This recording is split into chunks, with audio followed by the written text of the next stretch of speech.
Grew up in a super cool family. I was doing the things I was supposed to do, but deep down, there was hurt there. I really genuinely believed like I was a bad kid. When I found that major, what I found was that this was providing answers to the questions I had had my whole life. All of our behavior is driven by identity. You have to change the identity before the behavior can change. The world would take men from the slums, but God takes the slums out of men, and then they take themselves out of the slums. And especially if those wounds come from authority figures or parent figures who are supposed to be the ones coaching them through that, then they turn aside and say, hey, well, I'm a problem to other people. I'm going to have to go fix this before I can be lovable again. When Christ changes your identity, we no longer turn inward once that identity starts to change, but we start to become like Him. I rarely doubt any longer that God actually loves me. And when I do make mistakes, I feel so much more compassion towards myself. And when other people make mistakes, I feel so much more compassion towards them. Because I understand that they're just asking the same question that I am. And they're just going to the wrong places to try to find the answer to that question. So, who am I and what is Turn Outward? My name is Spencer Smalley, and I'm currently completing my master's in social work in order to become a licensed therapist. I've worked in mental health for 3.5 years now, and I see some concerning trends in mental health that I want to speak out against. Number one, I want to normalize being vulnerable in an online world of comparison where we post about our highs and don't talk about our lows. Number two, I want to change the narrative that we need to heal ourselves before we can help other people.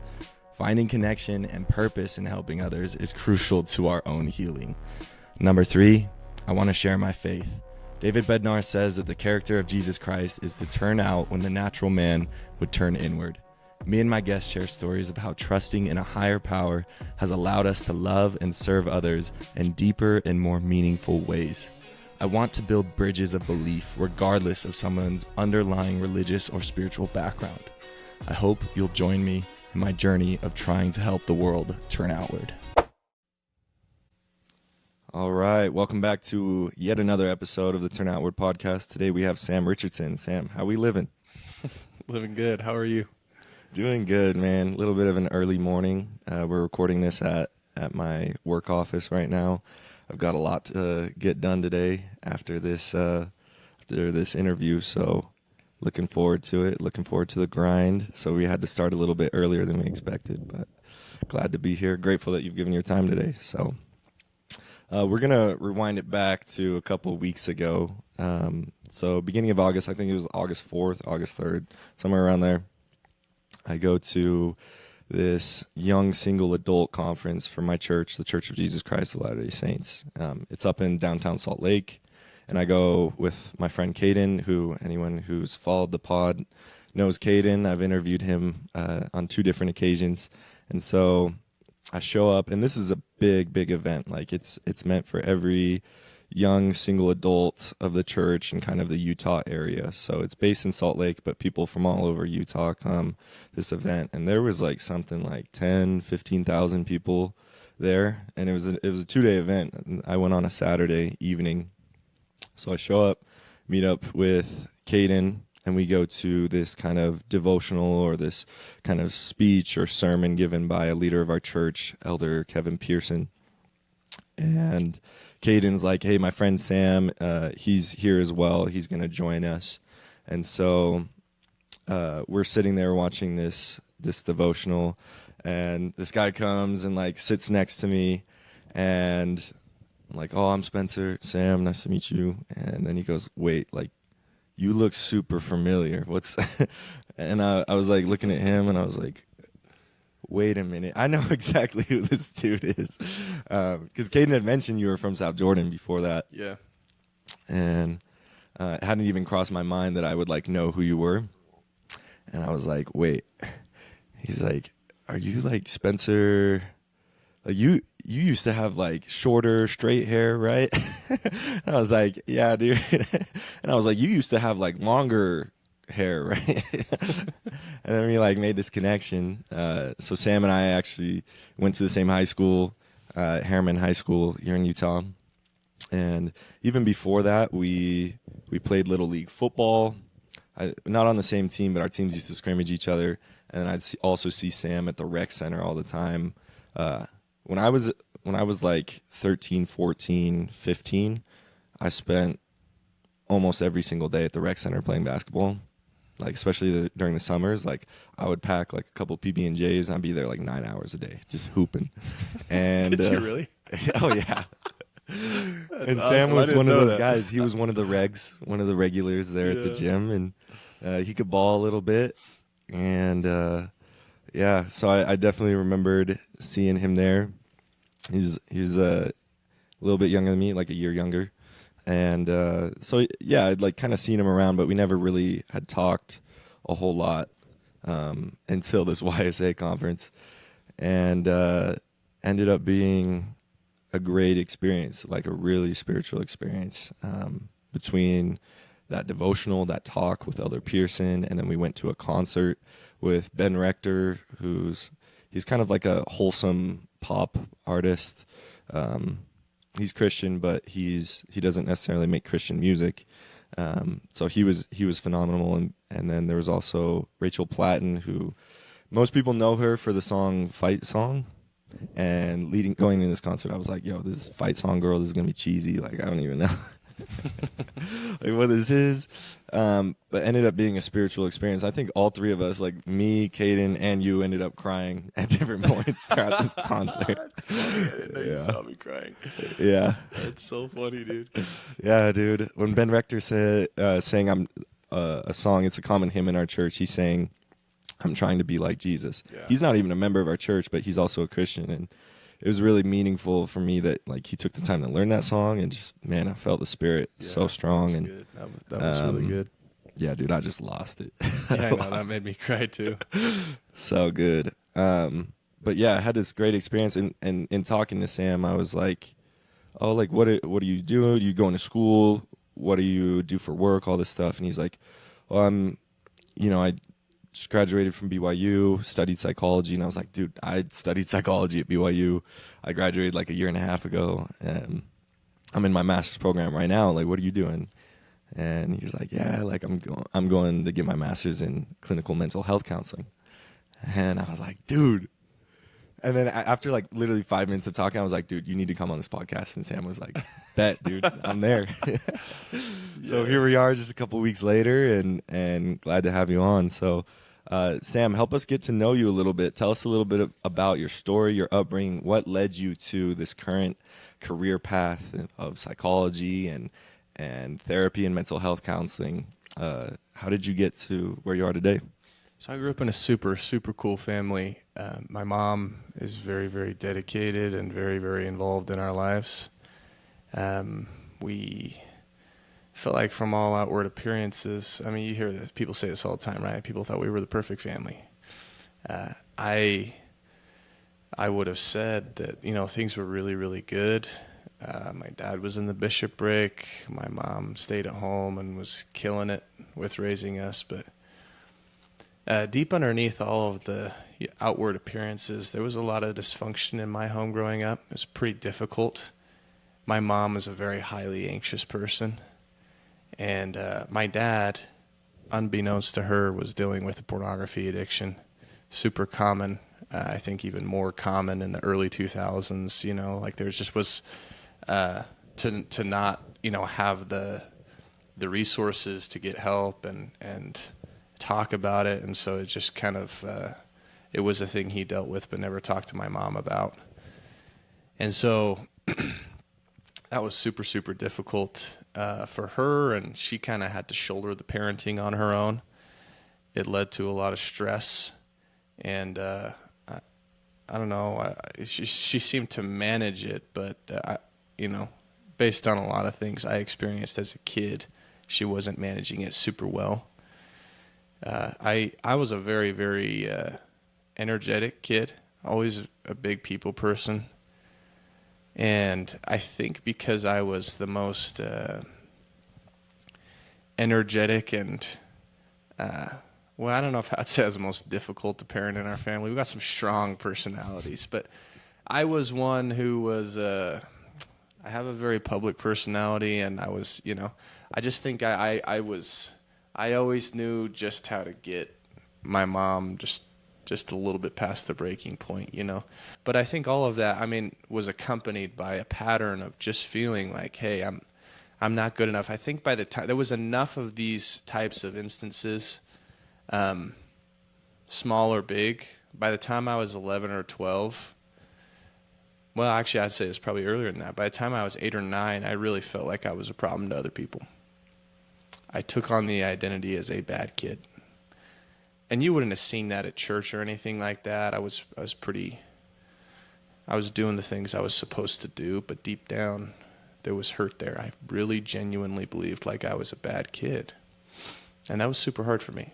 I spent a lot of time soaking in that identity, and it was absolutely brutal for me. So that kind of led me towards this desire to learn and understand why we feel and think the way that we do and how that leads our behavior. And so that's kind of the path I've been on. There was a lot of pain in my teenage years from that thinking, right? And was just trying to escape any way that I could. Finally, I ended up moving my senior year of high school to Austin, Texas, which saved me from a lot of trouble I would have got into. I was headed off a cliff. And I kind of cleaned things up a little bit. Not that I was ever the worst kid ever, but there was just so much pain deep down. It was just driving me to do things that I didn't really believe were good for me, damaging my relationship with myself and with God. And so I changed a little bit. I got worthy to go on a mission, and I went off to college for a year, and then I left on my mission. But when I got back, there was just all this unresolved stuff to work through, and actually started damaging my testimony for a while. And it was just hard. It was hard. It was the roughest my relationship with God has ever been, because if you believe that about yourself, that you inherently are a bad kid, right? Like when the message from day one, from the beginning of your life, is that you don't have what it takes, from mom and dad. We can talk about how that looked in my relationship with my dad later, but that kills you inside. It slowly poisons you, and it'll manifest itself in some way later on in your life. That's what started to happen to me. I felt like everything started breaking down. That was a hard time in my life. I decided so I actually was a family life major. I was psychology first, and then I changed to family life. And when I found that major, what I found was that like this was providing answers to the questions I had my whole life. Why am I the way I am? Why do I feel so frustrated in my relationship with my parents? What is it? How to diagram exactly what happens in a family that leads to anxiety being dispersed throughout the whole system in ineffective ways. And as I started learning about, family systems and systems theory and all these different things, a lot of it was based in marriage and family therapy, actually. So less clinical mental health counseling, but kind of the same models, just from a relational view. And it led me, to this point where I'm pursuing a lot of. What I want to do is I want to work with men, and I want to work specifically in family of origin trauma. Because I think that there's something behind that we get locked in these cycles, and if all of our behavior is driven by identity, you have to change the identity before the behavior can change. So addictions and other bad behaviors, all these things that we talk about. Everybody goes to therapy because they want to change behavior, or they want to stop feeling the way that they do. I think that's locked up in identities that they took on as children.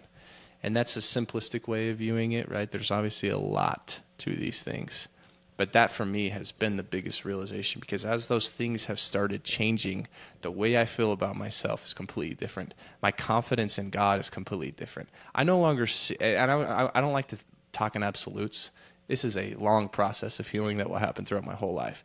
But I no longer see him through the same lens that I did. I used to think that God hated me because I was constantly disappointing him.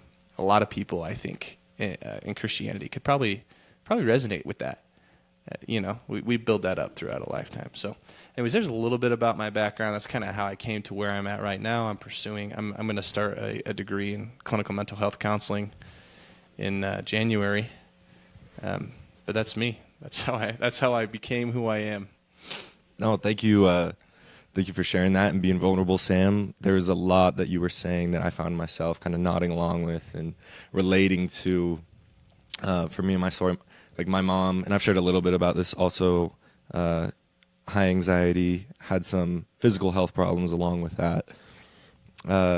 My dad never had a pornography problem. And so for me on my side, it was really difficult for my dad to process it when he found out about me struggling with pornography.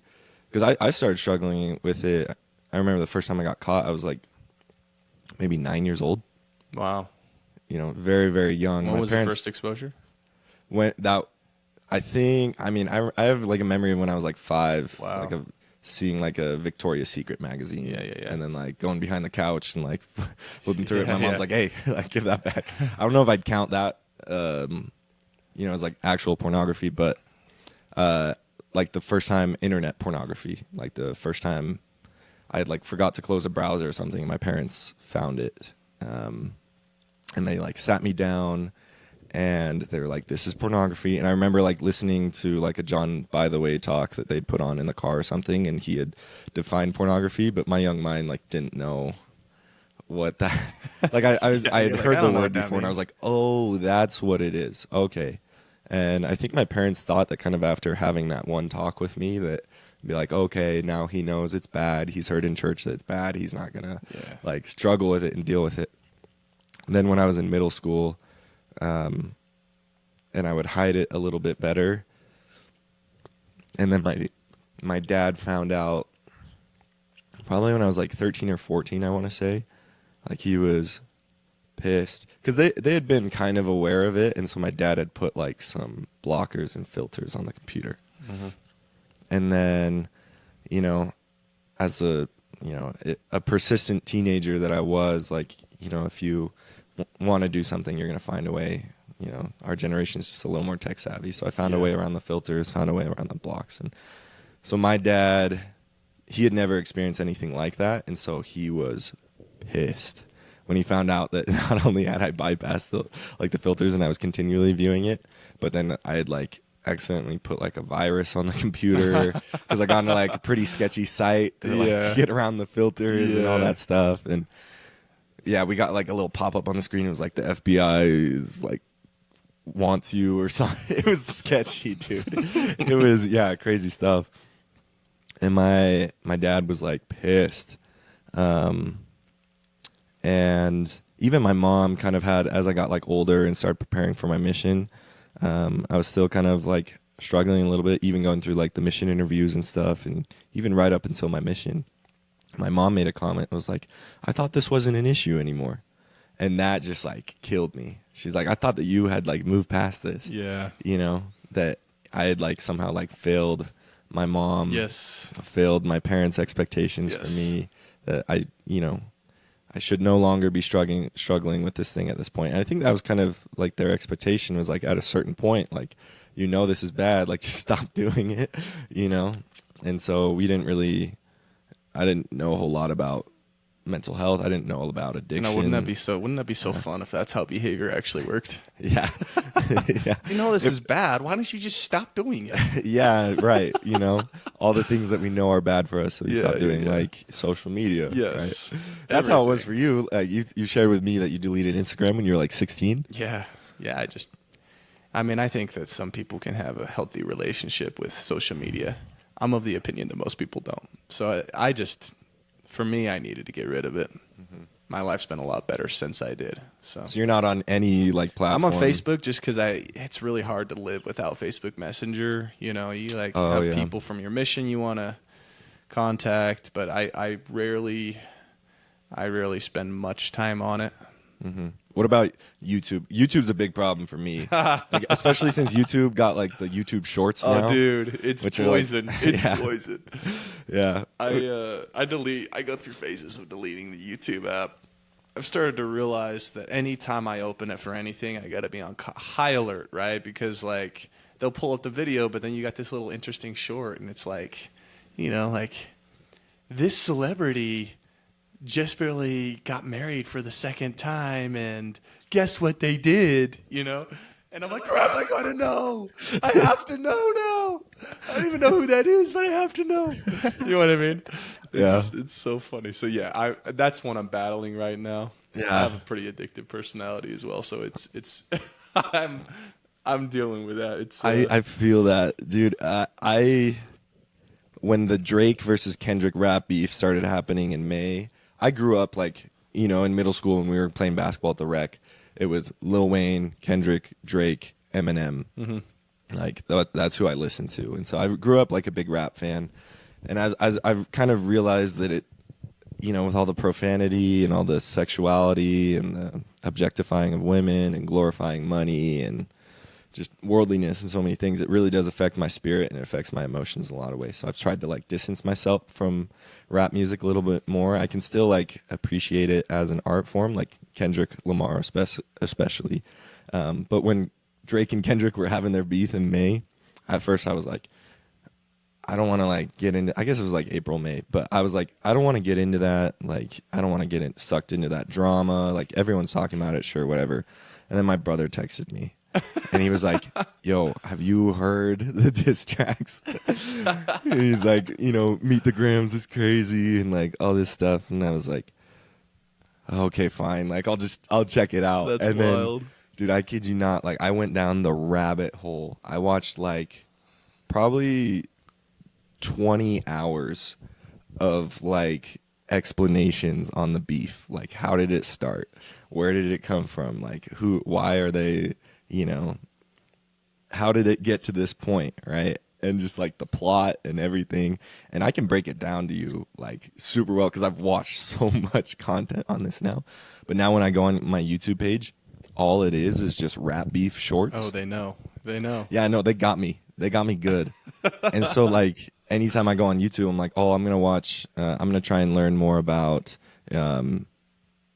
coherence therapy. Yeah. Caden brought that up the other day. I was curious about it. Yeah. And it's like ASAP Rocky, and As soon as you click on one short, it's over. Talk about Drake and Rihanna. And I'm like, crap.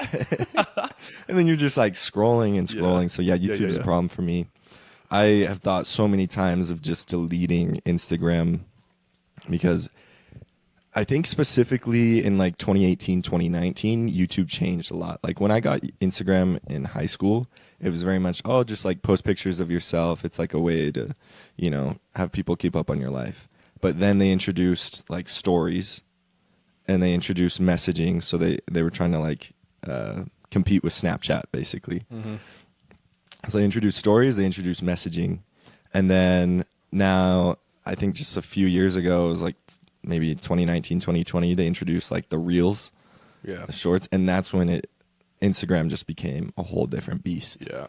Where like literally, have you seen The Social Dilemma, the documentary on Netflix? Heard of it. I know a it's little wild. bit about it. Like you watch it and you see how like the algorithms work and how they like have so much information about your likes down to like where your eye is on the screen during like and how long you look at a certain reel for. No way. And yeah, they know so much information about you. It's freaky. That's crazy. And there's even Instagram ads that call for like screen time blockers and stuff. And one of them was like, you are being harvested. and I was like, oh my, like it's true. Like literally our like time, attention is being harvested, and they're pushing. Like there are people that have agendas, right? And they have beliefs behind it, and they're trying to push those agendas and those beliefs. Yeah. It's scary because like so many people are now getting their political opinions, they're getting their religious and spiritual beliefs, and they're getting their self-identity from social media. Mm-hmm. Like this is a big issue, and I've thought so many times of deleting social media. Right now it's kind of a necessary evil with the podcast. Like it's the best way to market the podcast. And if I didn't have Instagram, if I wasn't posting about it, like I would maybe get like 2 or 3 views per episode. So I need to use it for the podcast But yeah, it's it's tough. Right now, it's kind of interesting because my podcast page on Instagram, it's all like religious and psychology stuff. So it's all like helpful stuff. And then I go back to my personal page and it's all like sports, rap beef, and like just worldly stuff and drama and just mindless entertainment.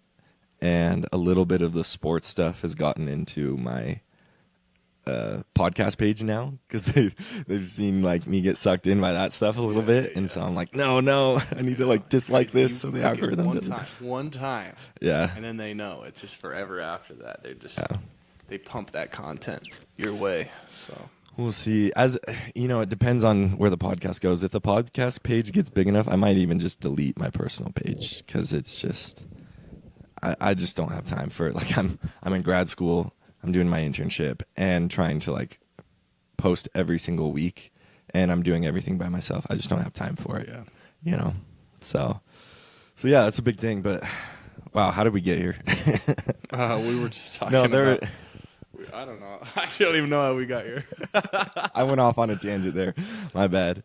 But yeah, there are a lot of things that you were kind of sharing from your upbringing. And I did want to speak specifically on like men's mental health and male identity.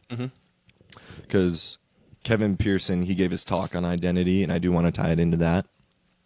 But I think it's a lot of us experience those same feelings. You mentioned growing up feeling like you were a bad kid. Yeah. I very much relate to that. I remember thinking that I was a burden, like emotionally, because my behavior was so out of line, or I was just this crazy kid that was impossible to deal with. I remember like truly thinking I was a bad kid. I acted out a lot in elementary school. Like I was in the principal's office every day. And my teachers would even say to my parents, I was like, I thought you guys were like Mormon. I thought you guys had like morals and stuff. Like, how is this kid like being this crazy?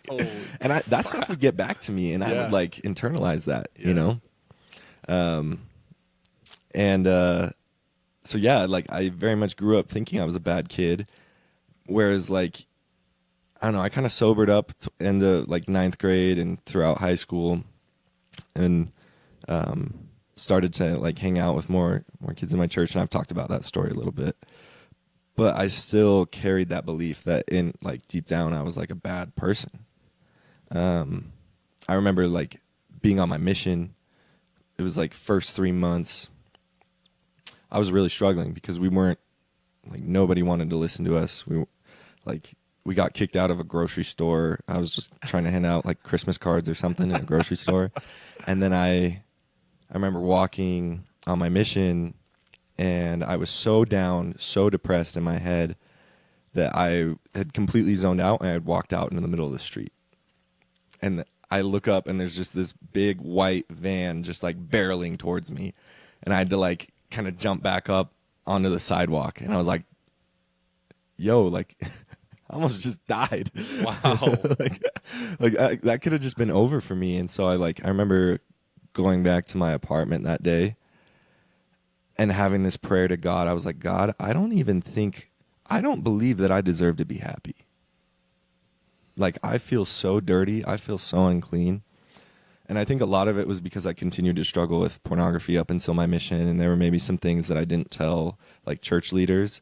I didn't get fully cleaned up before I went. Right. So I made this decision that I was going to go to my mission president. And I was going to come clean on some certain things, like pornography and some other things like law of chastity wise that I hadn't confessed to before my mission. And I was like, I'm getting sent home. Like, this is it. But I know this is something I need to do. And like, I just had this interview with him, and I came clean, and he told me, it's like, you're not going to get sent home, but you are going to learn exactly what repentance is, you know? And part of that is some guilt. Part of that is some pain. Yeah. Part of that is, you know, that pain is that refiner's fire that changes your heart. Right. And I think that's like the first time that I was aware that I had that internal belief that like, I don't deserve to be happy. Like, I don't deserve, because I am a bad kid. I am a bad person. And so I very much related to that. And I think a lot of times in society, with men specifically, we say things all the time that seem really harmless about boys. But what we have to look at the message that we're sending Oh, it's them. true. It's true. It's like, oh, boys will be boys, that sort of thing. Yeah. You know, Exactly. There was a message inside behind that. Let's break that apart, right? Boys will be boys. That means, okay, so boys are inherently chaotic, sexual, or like too sexual, right? Like they have no way of controlling themselves, right? Like you can find any number of messages that you get from that, right? That's just something that we say. So no, and I think a lot of it comes from how men treat other men. right. Like I know That's a great way to say it. It's a true. lot of it is self-inflicted. Like the way that fathers treat boys that take their daughter out, they're very skeptical and they're very suspicious and they're almost hostile towards Yeah. these. Like, Yeah. you better not put your hands on her. Yeah. And that's like the assumption is that the boy is going to try and do something. Yep. You know, and so I think a lot of boys grow up thinking that they have this sexual drive that they have no control over, that they're dangerous, that they have the capacity to hurt people, Yep. and that's their nature. Yep. You know, and I know myself, like I was giving guy advice to a girl, and she was talking about how she'd been put in this dangerous situation with this boy that she thought was really good, and he had done some inappropriate things. And I realized that the way I was like, well, you know, why would you put yourself in that situation? I was kind of putting it on her. Yeah. And I realized that my view of men is like jaded in that way. Mm-hmm. That I am distrustful, that I am suspicious of men, that I see them in that negative way. Right. You know, we've been conditioned by society to believe these things to the point that it's become true. Like that's become our reality. Yeah. Right. And so I think the way that, you know, when I become a father, and hopefully if I become a father of some boys, I can speak to them in a way that's like, who you really are is a son of God, first and foremost. Like the world will tell you that you are this sexual being that can't control their emotions, that is a troublemaker and a loudmouth and the class clown and just this silly, goofy dude. And you just need to be reined in. You need to change who you are and conform to like society's expectations. It's like, that's why I'm so grateful for the gospel of Jesus Christ, is it teaches us who we truly are as spirit sons and daughters of our Heavenly Father. Yeah. That is who we really are. Mm-hmm. Like, sure, we live in a fallen world where, you know, we are subject to temptation. We are subject to appetites and passions and the natural man, right? And that natural man does have the tendency to turn outward, right? But our spirit, that's just our flesh. Our spirit comes from God. Yeah. That's our essence. That's who we truly are. And that is perfection. That is divinity. That is purity and wholesomeness and goodness. You know? So lean into that. And yeah, just speak life into the next generation. Oh. But I was also kind of thinking about the parable of the two wolves. You know, which one do you feed? Yeah. You know, Which one do you feed? which one do you feed? Are we feeding our spirit? Because right now we live in a world where we have a lot of noise. We have social media. We have all these online interactions. We have music.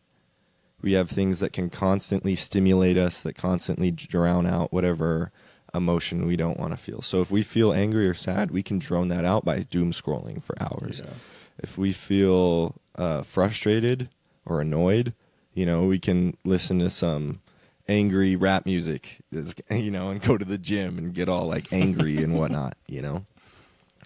And it causes us to kind of drum and numb out certain emotions with noise, right? And what are we feeding when we do that? We're feeding that flesh. We're feeding that natural man. And what are we doing to feed our spirit? and foremost. And so that's been a big change for me in the last year. I've had a journey of coming back to God, but I want to hear kind of like your perspective on identity and our spirit and like who we truly are. Yeah, well, I think that matters because it drives our behavior. There's one of my favorite quotes ever. Ezra Taft Benson said that God works from the inside out while the world works from the outside in. The world would take men from the slums, but God takes the slums out of men, and then they take themselves out of the slums. The world would try to change human behavior, but God can change human nature. The Lord works from the inside out.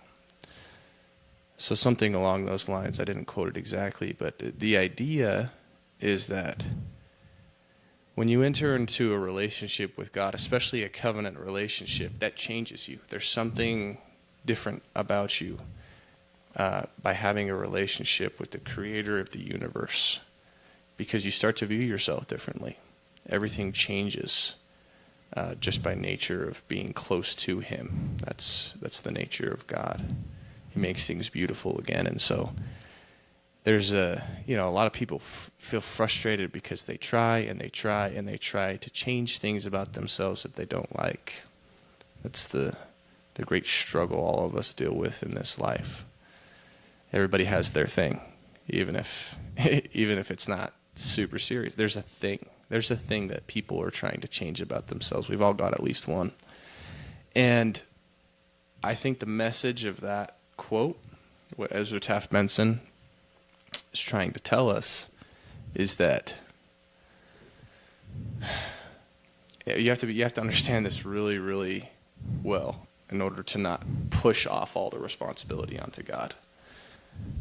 But what he's saying is that when you bring your soul to God and give it to him, he does the changing. Once your identity is changed, your behavior follows naturally and instinctively, because that's who you are now.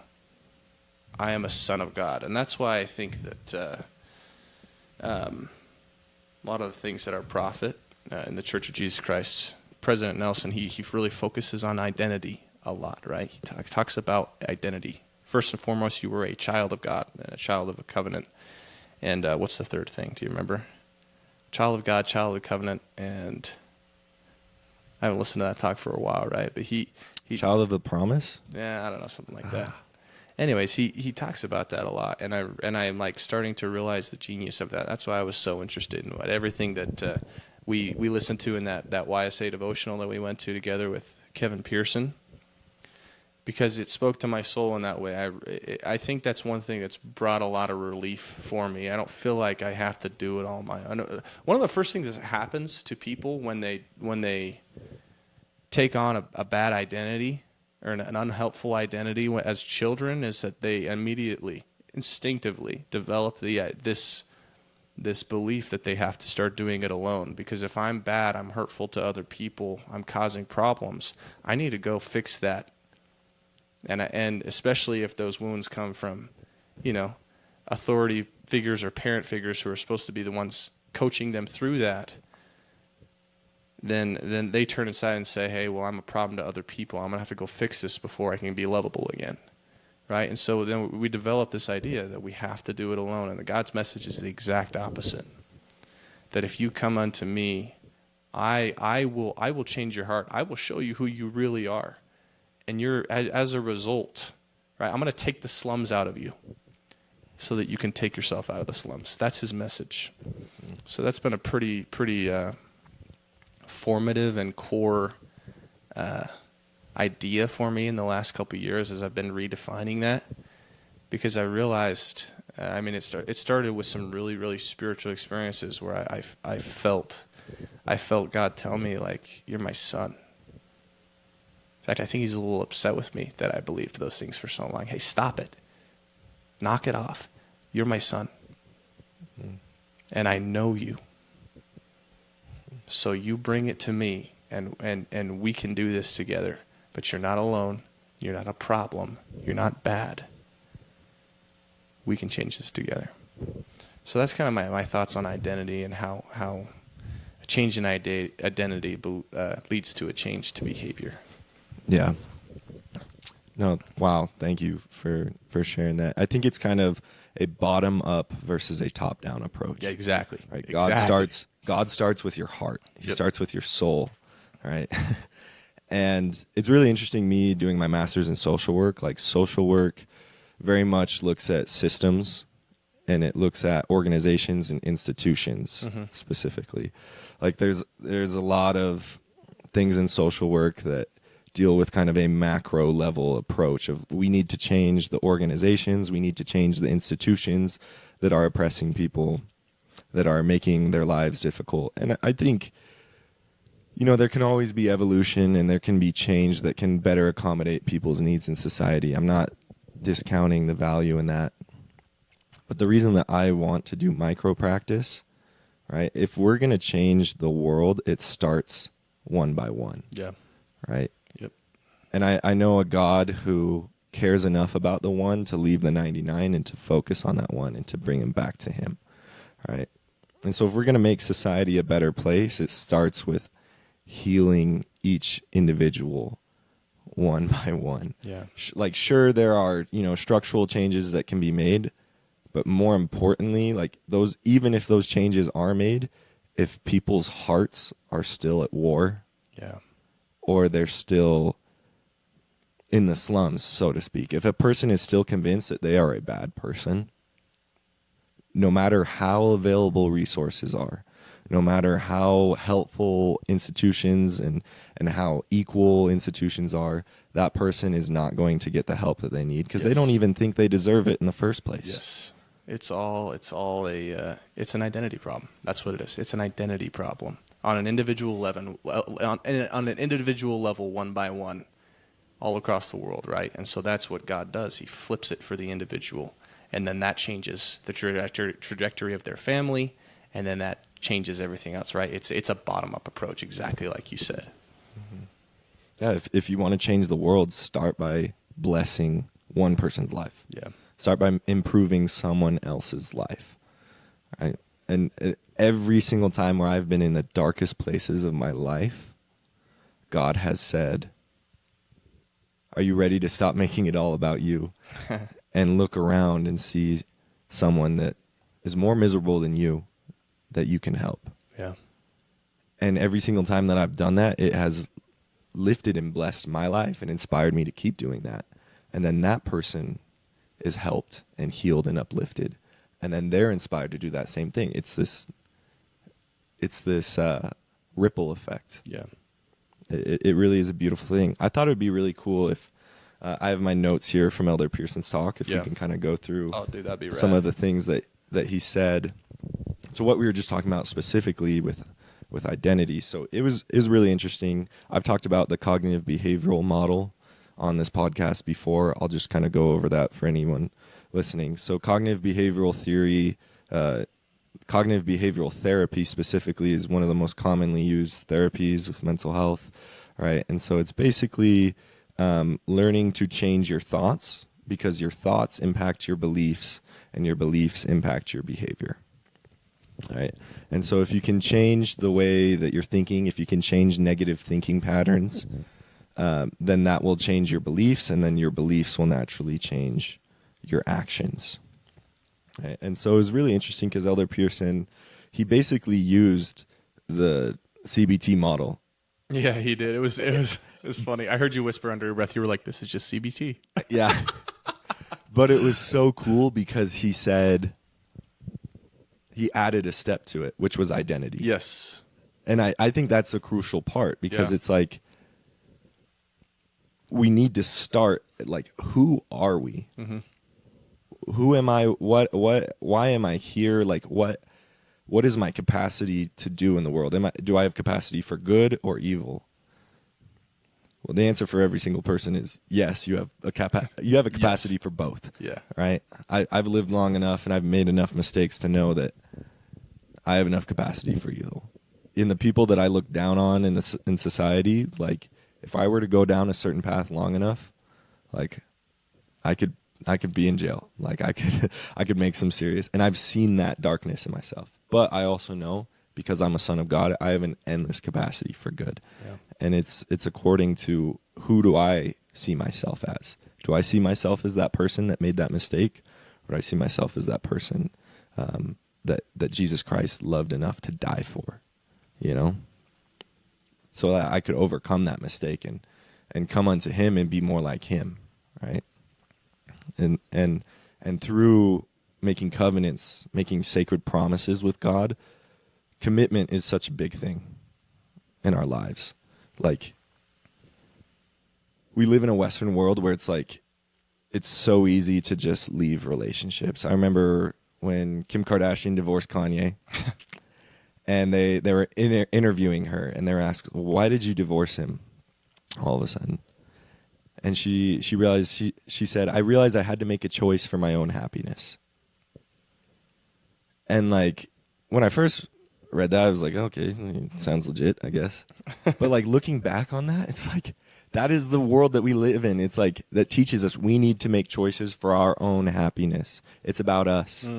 It's about, you know, and so if we are uncomfortable in a relationship, if it is not meeting our needs, we can leave at any time, right? There's no strong commitment, whereas like true covenantal commitment with God, with our spouse, is, I am in this in sickness and health, thick and thin, no matter what happens, I'm going to be here. And we are going to work this out. Like, divorce is not on the table. It's not even a thing that we're going to mention, that we're going to talk about. We are in this. We have made this decision, and it is a lifelong commitment. Right. Right? Whereas the world teaches us, like, if you're not happy, if it's not meeting your needs, you can leave at any time. How dangerous is that? What a dangerous thing to tell people, you know? Whereas, like, we identify with Jesus Christ, the Son of God, who, when he was performing the atonement, he asked, is there no other way? And there wasn't another way. Yeah. He had to suffer and die for us in order to redeem us. That was the only way. He said, all right, then I'm in. I'm doing this. And sometimes the only way to like truly God-like relationships is through pain and suffering. And that's not something that the world wants to hear. It's like, oh, if this person is making you suffer, if this person is doing this, you know, then you deserve better, you know? And so we often project that same belief onto God. It's like, my life didn't go how it was supposed to. If God is real, he doesn't love me because he's causing me to suffer. He's causing me to go through these things. So, I mean, that's how I was at one point. So I stepped away from God. I stepped away from the church. And it's a very tempting ideology because the world does offer things that make you happy, right? They offer hedonism. They offer, you know, travel. That, you know, not that travel in itself is a bad thing, but it's like, you know, oh, I can just travel the world and I can be this nice person and kind to other people, but I don't need to rely on God, right? Because God might ask me to do some things that I don't want to do. Like, I want to go on vacation to Bali, you know, but God might want me to stay and take a job where I'm not going to be making a whole lot of money, but where I'm teaching other people. And that's the problem, right? That whole philosophy, it never provides the refining that God intended for us while we're here on earth. He's trying to do something for us, not just to us, but for us, so that we can change, we can become like him, we can become different. And that's where the happiness comes from, right? It's really easy to get sucked up in, like, I have these goals to, like, remove the stress in my life. I have these goals, like, financially and, like, relationally and socially, and, like, once I get to that point, I'm going to be happier, right? And that's what it's the temptation to believe that just things that bring more pleasure or peace as the world gives, right, into your life, they solve the problems, right? These core desires, I think in some circles they'd call it a God hole, this hole that God has to fill in your life, right? That's what we're all trying to fill, right? But it never works unless you do it God's way, because He's God. You have to operate on divine law if you want to feel that influence in your life. So, another point that Elder Pearson made is, and you have to be all in. mm-hmm. Like, you can't just be like lukewarm. Yeah. Like following God and following Jesus Christ, it's not a buffet. It's not just pick and choose. Like, yeah, I liked that. You know, I'll go and I'll follow Christ when it's convenient for me. But like when I feel uncomfortable, or I feel like I'm being asked to do something that I'm not aligned with, then I can kind of take a step away, and now it's time to go do what I want and live in the world. You know, you have to be all in.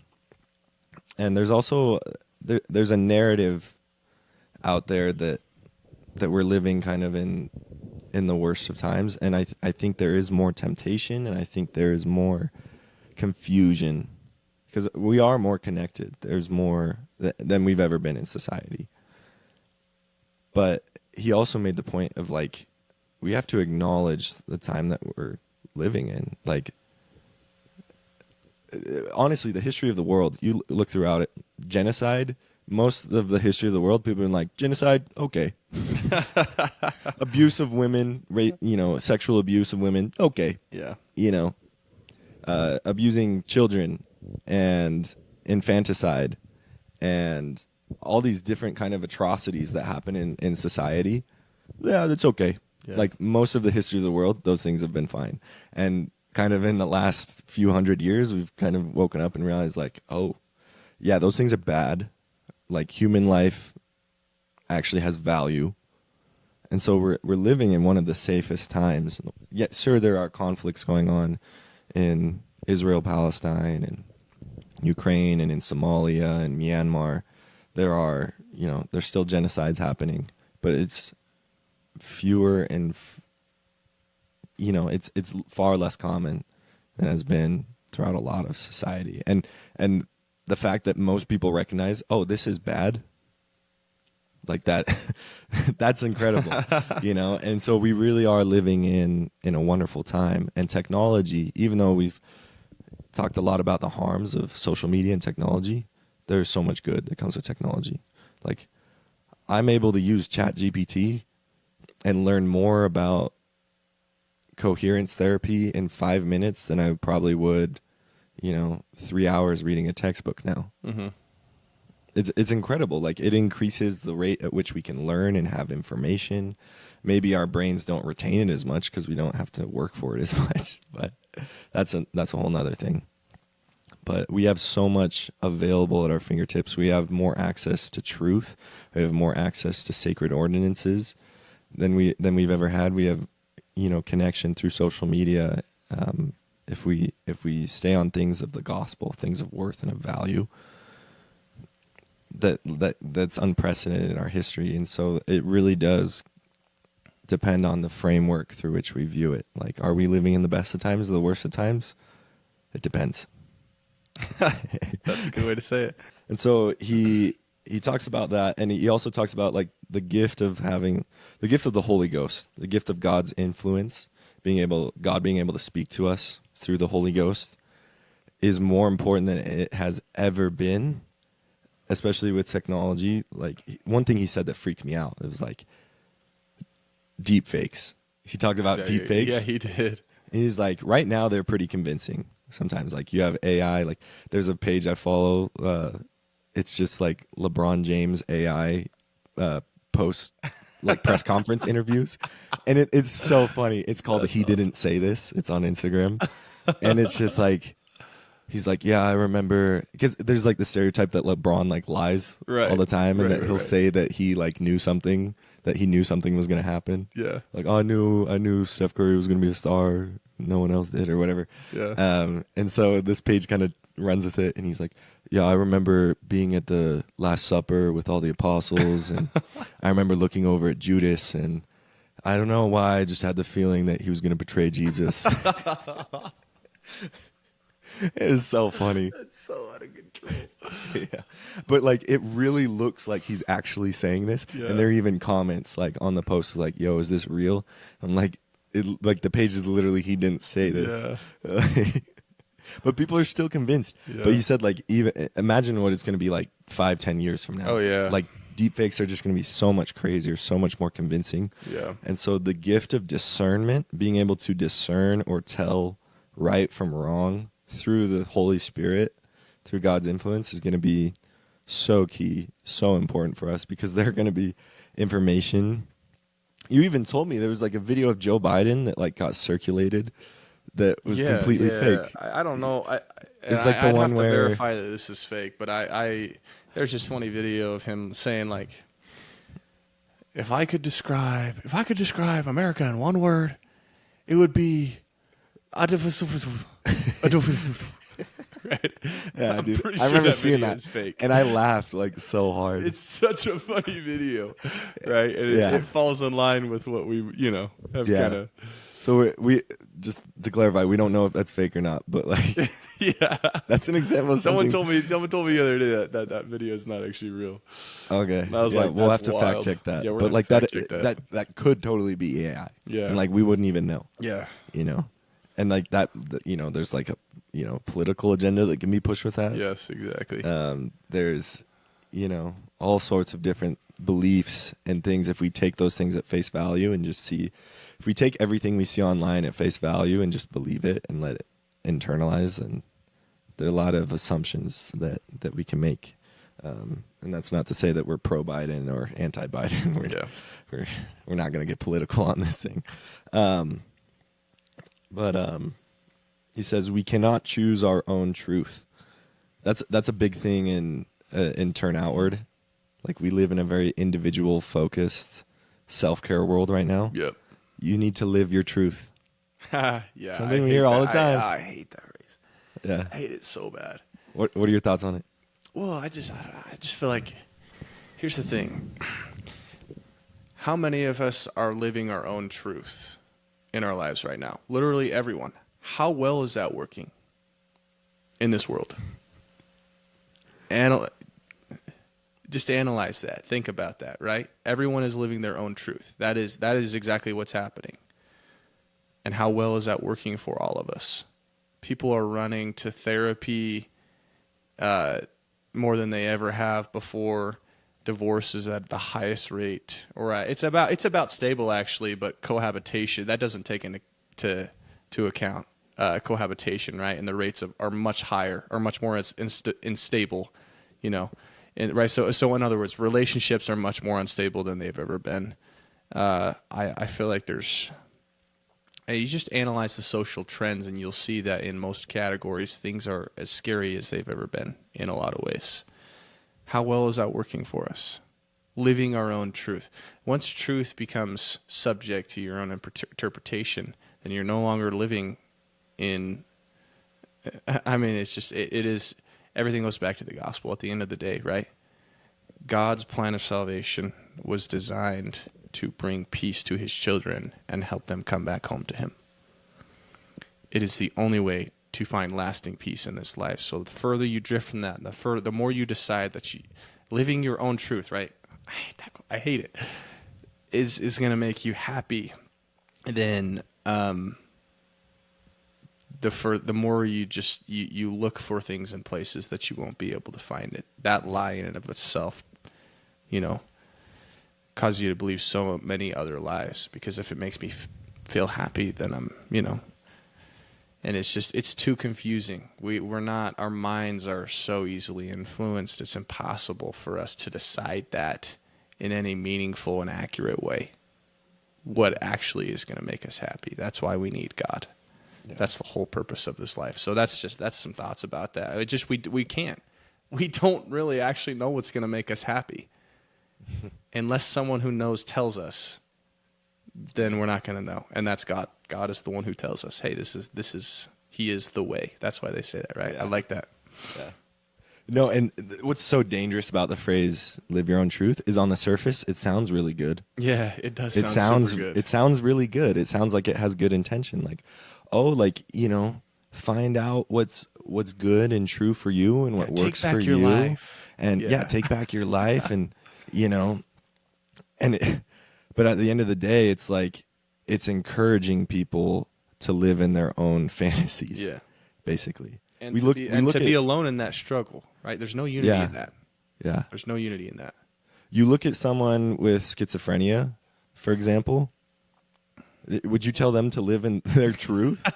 Live in What's your their own truth. Their truth is delusion. Yeah. Right? Yeah. No, it's like you need to get out of that deluded state. Yeah. And for some reason, we can see that on a more extreme scale, but we decided it doesn't apply. We say, on "Oh, that's smaller different," levels, right? You Yeah, know, yeah, because yeah. my delusions aren't as serious. Yes. Hey, it's funny how we do that even with ourselves, though, right? As I'm talking, I'm like, wow, okay, yeah, I'm seeing what are the elements of my life where I'm living my own truth. There are many. There are many, right? And it's the lie. I'm a product of the culture as well, right? But or I should say, I'm just a human, right? Because we all believe that lie in some ways. But yeah, it's wild. The conclusions you draw when that's your philosophy, they're just unhelpful. They don't bring you towards an outward focused way of thinking Yeah.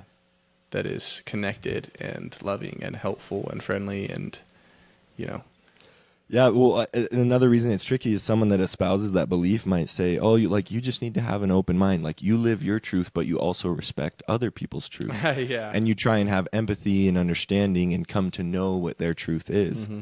And so, like, we're all living in our own little bubbles and our own little fantasy worlds, and then we wonder why there's so much conflict. It's like I'm living a separate truth from this person. Mm-hmm. Of course, there's going to be conflict, and it's like it's not just like, oh, I'm going to listen and come to understand. Yes, listening and understanding other people's perspectives is important, but like a true open mind is being open-minded to how am I delusional? Yeah. And like, how do I need to align myself with the truth? Yeah. You know, what am I convincing myself? What lies am I telling myself? Asking, Lord, is it I? Yeah. Like the apostles did at the Last Supper when Yes. Jesus said, one of us will betray me. Mm-hmm.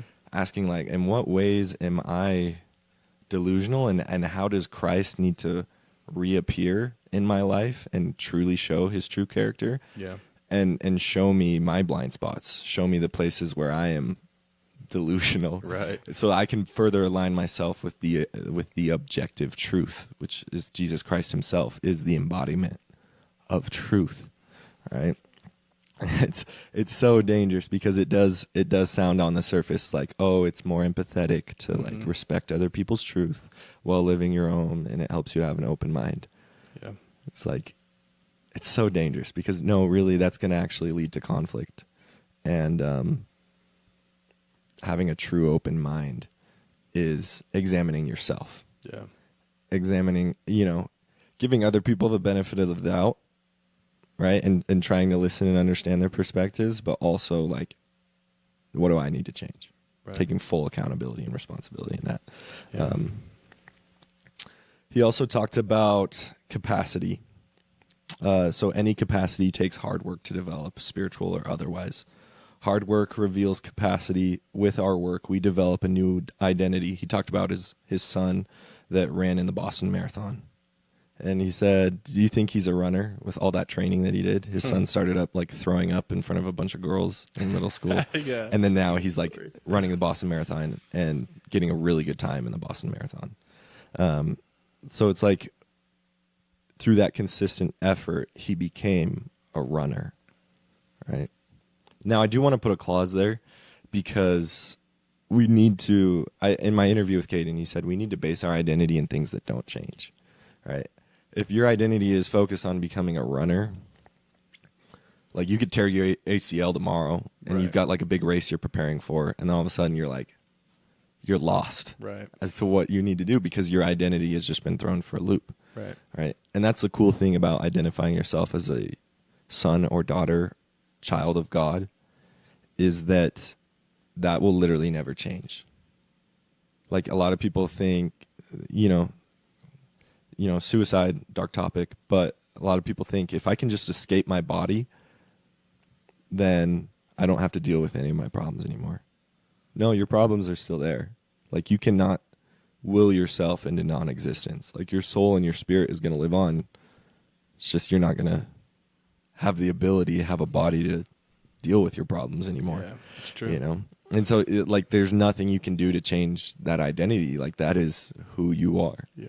And you can deny it, you can reject it, you can fight against it and rebel against it. And that's what Lucifer did. All right. And where did that get him? Right. Yeah. So you mentioned an interesting word. You said you talked about consistent effort and how that the connection there with capacity and identity, and I think that's an interesting one. It is true that God. I like what Brad Wilcox says. He talks about how like God is the booster engine, right? Like he's there. It's the light is burning, and if you will align yourself with Him, He will take you places. But what does that mean for us? A lot of times, especially for people who have been driven crazy by the idea of perfectionism their whole life, it's super, super scary when they're healing to step back into a place of responsibility because they've taken way too much responsibility their whole lives. I think this is why the idea of, God takes men out of the slums and then God takes men out of the slums, or the slums out of men, and then they remove themselves from the slums. Is once you started having more consistent experiences with God, and you feel like He speaks to you and it changes you, that motivation starts to return on its own naturally and instinctively. You don't feel this pressure like you have to do it on your own. That you're able to be more consistent, right? It starts with effort on your own part, but as you step towards God, He steps towards you, right? And so effort is matched with changes in identity, and it's kind of like it's hard to describe this what Elder Pearson was talking about in just a linear model, because it's actually circular causality. It's like my behavior changes my identity, and then my identity changes my behavior.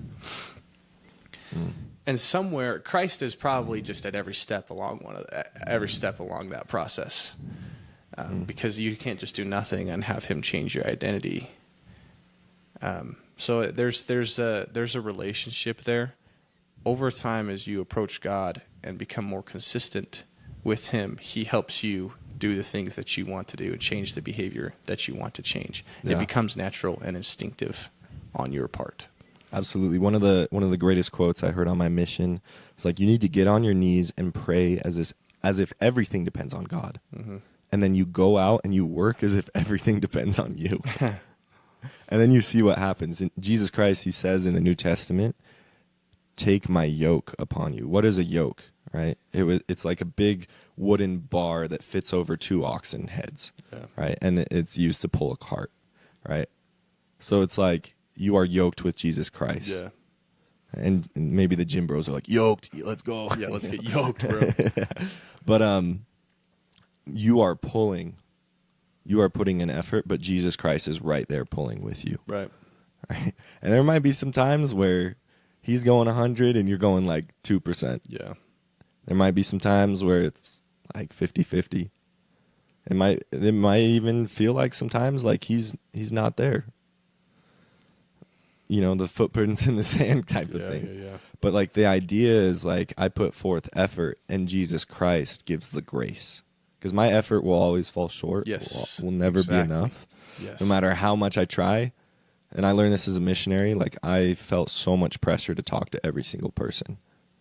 It was like, no matter how much I do, it's still not enough. You are still unprofitable servants, as King Benjamin says, right? But through the grace and power of Jesus Christ, our widow's mite, our 2 pence or whatever it was that the widow offered, that is consecrated as enough, right? Jesus takes the 5 fish and, was it 2 fish, 5 loaves of bread? And feeds the 5,000 with it. He takes our meager, pathetic offering, and He multiplies it. Yeah, through His power, and that's where the faith comes in, right? Any comments on that before? He said, when we understand the true relationship we have with God the Father, prayer becomes natural and instinctive. The more we understand our relationship with the Father, the more service, sharing the gospel, and every good thing becomes natural to us. Yeah, I have a ton of thoughts on this one. Mm-hmm. Because that's taken from the Bible Dictionary of Prayer and the standard works for the Church of Jesus Christ, right? That captures that you can extrapolate that to almost any idea in terms of change, because it's talking about prayer, right? As we understand our relationship with the Father, prayer at once becomes natural and instinctive, right? I keep using those two verbs because I remember those, natural and instinctive. Mm-hmm. But Elder Bednar, an apostle for the Church of Jesus Christ, he told a story once that helped me understand this on a really deep level, and I think this applies to a lot of the things that you talk about in Turn Outward. He shared a story of his son, two of his sons. One was 5 years old, one was 3 years old, and they were playing outside. And Elder Bednar and his wife, they were watching from the window as the younger son, 3-year-old, fell down and scraped his knee really bad. And immediately, 5-year-old brother, goes into older brother mode and is helping him and walks him inside. And they didn't intervene at all. They just kind of watched them walk to the counter and wanted to see, like, how is this going to turn out? We've been teaching our boys to help each other out. Let's watch them and give them a grade. And so older brother helps younger brother onto the counter, pulls the first aid kit out, and then they slide over the sink, washes off the wound. Younger brother is screaming, but he's like, "Hey, don't worry, it's gonna feel better." And he puts the ointment on and he wraps it up after it's all dry, and he takes care of him. And finally, young brother stops screaming and he starts smiling again. And Elder Bednar and his wife are like pretty excited, like, "Wow, like what? This is awesome. We've like been trying to teach our children how to take care of each other in this way." But something really interesting happens to when the younger brother gets off the counter and goes back out to play. Before he leaves, he grabs the first aid kit and he takes it out to his friends, and he pulls Band-Aids out and puts Band-Aids up and down the arms of every single one of his friends that's waiting outside. Because when something takes away your pain, naturally and instinctively you want to share it with other people. It changes you. And so there's so many actions that become natural and instinctive once you understand your true relationship with Jesus Christ, because he takes away the pain in your life.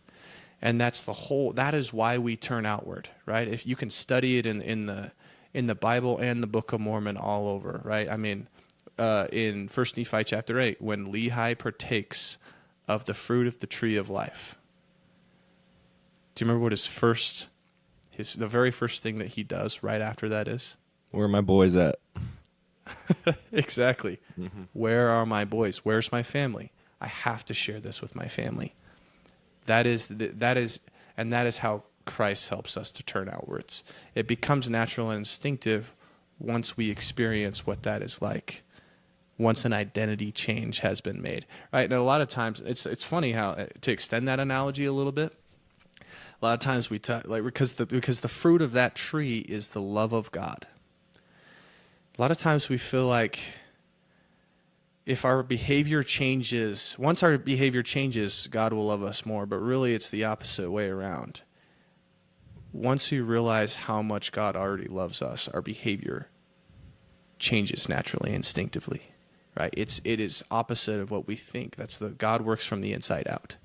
So there's a really, really beautiful message there. As we come to God, He helps us to do the things we cannot do for ourselves. And naturally and instinctively, we turn outwards towards others. Just like, I mean, that's the whole message of the character of Christ. I know you wanted to talk about that a little bit. I don't know if you want to go there yet. Yeah. No, you mentioned, like, Christ takes the pain away, and we want to share that. Yeah. Well, there are some times where Christ does allow the pain to remain. Yes. He allows us to continue in suffering. Yes. Right? In the character of Christ talk, he gave the example, Elder Bednar gave the example of a woman. So he was a bishop. He was a local leader of a congregation, and he gets a call from a person in a woman in his congregation that he has stewardship or leadership over. And she informs him that 3 young women, like teenage girls, have been in an accident, right? And while he's on the phone with this woman, he finds out that one of the girls is this woman's daughter. And this woman is simultaneously on the phone with the hospital, and she finds out in real time while on the call with Elder Bednar that her daughter is the one that was identified dead at the scene, right? And upon hearing this, she immediately goes, Elder Bednar, you need to go to the hospital and identify the other 2 girls so that the other moms and families can know who they are and if they're okay or not, right? In that moment of her greatest pain and suffering, finding out her only daughter is dead, right? This woman chose to care about someone else and to ensure that the suffering of someone else was cared for. Right. And so sometimes, like, you know, sometimes our pain gets taken away, and sometimes God allows our pain to stay there so that even in the moment of our greatest difficulty, we can still choose to love and serve someone else regardless. And that sounds crazy. That sounds almost impossible to be able to do. And the way that we do it is through Christ. Yeah. Like, I can do all things through Christ that strengthens me, right? If we don't have that grace, if we don't have that strength, it's going to be pretty tough to do that on our own. So, yeah, there's something about that. And that's based in identity, right? When Christ changes your identity, there's no longer this inward, we no longer turn inward once that identity starts to change, but we start to become like him in that very sense of that phrase, right? So that's how he works. He works from the inside out. Mm-hmm. Amen, brother. Amen. There are a couple more things I wanted to talk about. My boss just showed up, those viewing, but I think we'll be okay, unless if he needs to come in here. We'll see how it goes. Okay. But he says, are you overly concerned with social trends and appearances? And he kind of gives the example of like what someone who knows their identity as a son of God, or as a son or daughter of God, like someone that doesn't know their identity, they're overly concerned with social trends and appearances. Right. What's my follower ratio? Right. You know, do I have more followers than people that are following me? Are my Instagram posts all like super candid and aesthetic? And you know, I've obsessed over that in the past for sure. I've totally fallen in that trap. How do other people view me? You know. And I was listening to This Is Kingdom. It's a really good podcast. Members of our church, and they were saying, oh, it's back to school time. It's August, right? Back to school. Any back to school advice? And one of the guys, he goes, it's not about you. And there's a youth theme song in our church called It's Not About You. Yep. And I thought that was so cool because so often I'm walking around campus, I'm looking around like, oh, am I dressed cool? Right. Like, do girls think I'm attractive? Do guys think I'm a cool guy that they would want to hang out with? You know, that sort of thing. Right. I'm so inward focused. It's the spotlight effect that we learn about in psychology. Right? Like, what do these people think about me? Whereas, like, what if I could flip that and say, I'm looking out as I walk around campus. Who needs my help? God directs me. Is there someone here that feels maybe the same way I do? They feel insecure. They feel like they don't have a place, that they don't belong. Who can I bless? Who can I become friends with? Who can I help and love and serve? Right. It changes. It does. Yeah. All of that changes. That's so interesting. I forgot about that analogy he made about identity, right? People who are overly concerned about social trends, right? They're trying to find identity in the opinions of other people. They're trying to find their own truth, right? But like, there's something there. Versus when we flip it and we try to find identity in God, right? There's this idea, and I go to this. I've been to this Christian men's boot camp a couple times. It's called Warrior Heart. It's just non-denominational. It's been super helpful for me to understand, though. One of the things that they talk about is, it's called a boot camp. It's really just like a Christian men's conference. It's a weekend thing. One of the things that they talk about, one of the ideas is that this is specific to men. I'm sure there's an equivalent for women.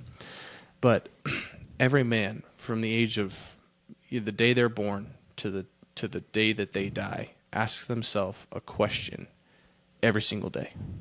And I mentioned this earlier. I don't know if you caught it. Do I have what it takes? That's the question. And if you take that question to anyone else besides God, it poisons your soul. Right? And broken and wounded men especially take that to their wives and the women in their lives. And that's another, right? Like, that's why pornography is so powerful, because taking that question to women, like in real life or on a screen, makes you feel powerful, only for a moment, right? But it does something to you, right? It takes away the pain for just a second, even though, right, it enslaves you. It poisons you over time. But if you take that question to anyone besides God, it poisons your soul, because you're finding identity in the validation and the acceptance of an imperfect person who could never help you understand who you truly are, never be there for you 100% of the time. And the result, every time, you always feel alone. You always feel alone. That is why it's so important to take a question to God. Yeah. And you could do that literally too. President Nelson has actually encouraged the youth of the church to do that. He said, I think this was in like 2017, he said, ask God, I challenge you to ask God how he feels about you. Dang. Go ask him. Yeah. I was like, holy crap, that's wild. But it's true. Yeah. It's true. And it works, because the answer is always, yeah, you do have what it takes. You're my son. You're my son. Yeah. No, there's a conference talk I love. It's called Am I Good Enough? Will I Make It? Yeah. And that's basically the question. I think his last name was Corbridge or something. Elder RNC Corbridge. Corbridge. Yep. Yeah. And he asked God that question. Yeah. When he felt like he was failing in medical school. And God was like, are you kidding? Like, you're my son. Yeah. Of course you're good enough. Yeah. You know? And yeah, if we take that question to anyone else, like I used to be quite the gym boy. Like I still go to the gym, but like I got really into like gym culture. And like there's a lot of, tough guy mentality with a lot of insecurity underneath. Right. When one gym guy meets another gym guy, we're kind of like sizing each other up. Right. Like, oh, how big am I compared to this dude? Like, does this guy have that dog mentality? Yeah. He's like, big enough. Whatever it may be. And we're constantly comparing ourselves to other people's physique. We're comparing ourselves to how successful this person is, right? And especially with women, it's like, we ask ourselves, do I have what it takes? Because if I have what it takes, every woman should be attracted to me. Yeah. Yes. That's often the And she mindset. should confirm that, right? Yeah. Every woman should show interest in me, Yeah. And we very much gauge our worth off of females' reactions to us, right? So if we take that to the world, if we take that to other people, we're not going to get the answers. We're going to ask the question and not get the answers. And there's going to be that uncertainty, that anxiety, that constant trying to prove yourself. You don't have a thing to prove to your Heavenly Father. Like he knows the beginning from the end. He doesn't just see like snapshots of you. He sees everything. Yeah. You don't have anything to prove or anything to hide from him. And he still says you're worth it. Yeah, I sent, my only begotten son to die for you because that's how much I believe in you. Pretty crazy stuff, man. Dang, bro. I know, it's kind of fun to talk about that. Yeah. Well, do you have any final thoughts before we wrap up, or what would you say to people our age that are struggling with their mental health or their spirituality?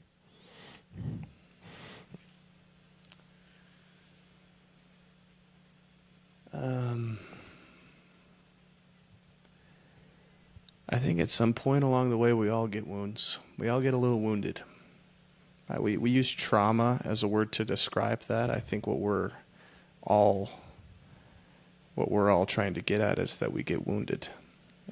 Or you could say it this way: everybody has big T trauma or little T trauma, but we all have trauma, right? And those wounds cause us to turn inward, and are a lot of times the source of greatest pain in our lives. they cause us to take on identities that aren't true, and it drives behavior that doesn't work, doesn't help us. It leaves us feeling unconnected and unlovable. And if you will bring those wounds to Jesus Christ, when you really open up to him about it, some of my most sacred experiences of my whole life have been when I opened up to God about what I was really feeling. When I told him that I thought that I was a bad kid, that was like might have been one of the most sacred experiences of my whole life. Like, hey, this is how I feel about myself. Is that actually true? I didn't even know it was going on until like early 20s. I'm 25 now, right? So this is a recent journey. And I finally talked to God, and I was like, hey, this is how I feel about myself. Is that true? And something released inside of me. It doesn't usually happen that quick. I won't promise a quick fix, because it's always in God's timing, and he knows exactly what you need. But that journey that I took, where I started actually talking to him about who I felt I was and asking him if I really had what it takes, it started to change me. And I think I still struggle with many things that I wish I could put away and be done with. I'm a human, but I really doubt any longer that God actually loves me. And when I do make mistakes, I feel so much more compassion towards myself. And when other people make mistakes, I feel so much more compassion towards them, because I understand that they're just asking the same question that I am. And they're just going to the wrong places to try to find the answer to that question. So if you want to feel better, if you want to feel like that type of a relationship with God, and I'm not saying I have it, I'm saying I'm getting there. I'm saying I think I've unlocked something that's really changing me. You take that wound to God and you talk to him about what life has really, really been like for you, and get really clear on that stuff. And ask him, do I have what it takes? Am I actually good enough? Am I the apple of your eye? I mean, you could say it in so many different ways, whatever is meaningful to you. But ask him what he thinks of you. Mm-hmm. And when you start to feel that, everything changes. So, and asking, what's your plan for me? Yeah. What's my purpose? Yeah. Like, am I a lost cause? I remember praying and asking God, like, am I a lost cause? Have I have I sinned too many times? Because like there have been times where I've had these great spiritual experiences, like that YSA conference, right? And I've gone back to my sin like a dog to its vomit. Yes. Right. Yeah. And if I can go through all that and I still fall in sin, like, am I a lost cause? Like, this is a genuine question, Heavenly Father. As many times as it takes. Yes. That is the amount of chances God is going to take on you. Being harder on yourself never works, right? It's like if I let this thing go where I'm constantly challenging my worth and telling myself I'm a bad person, or whatever identity you take on. It could be one of 100 different things. There's common ones, right? Mine was I feel like I'm a bad kid. Once I let that go and I stopped being so angry when I made a mistake, it actually had the opposite effect that I would, right? Holding on to that thing holding on to that thing never changed me, and letting go of it helped me become unstuck, right? And for a while, I did stop doing a lot of the fear-based behaviors, even if they were good. I had a little bit of a hard time, like really stepping into some things, like churchy things that were very fear-based for me. And I had to relearn how to do it in a way that was motivated by love and excitement to have a relationship with God. But it's all part of this greater process that happens. As you come unto him, he changes you, right?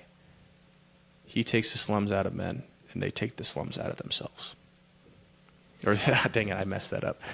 He takes the slums out of men, and they take themselves out of the slums.